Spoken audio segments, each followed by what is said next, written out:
Did you see that? It's coming for us. బయట ఉంటే గడ్డ కట్టిపోతాం, లోపలికి రా. అర్జున్, ఆ ఇల్లు ఏదో తప్పుగా ఉందిరా. దీనికంటే భయంకరమైన శబ్దం ఉండదురా. పిచ్చోడు అవుతున్నాం. లోపలికి రా, లైట్ వేసి చూద్దాం. రేయ్, ఇక్కడ కుళ్ళిన మాంసం వాసన ఎందుకు వస్తుంది? ఎలుకలు చచ్చుంటాయప్పా, సిగ్నల్ చూస్తా. అర్జున్, అది విన్నావా? ఎవరో నవ్వారా? గాలయ్యి ఉంటుంది. కార్తీక్, టార్చ్ ఆగిపోయిందిరా, మాట్లాడరా. కార్తీక్, ఎక్కడున్నావు? రే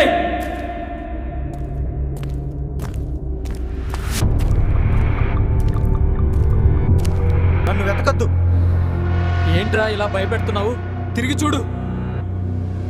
హలో కార్తిక్, అర్జున్, నేను బయటపడిపోయారా? ఆ ఇంట్లో ఎవరో ఉన్నారు. హలో హలో, కట్ అయిపోయిందా? నా ఎదుట నిల్చున్నది ఎవరు? నేను చెప్పానుగా నన్ను వెతకద్దని.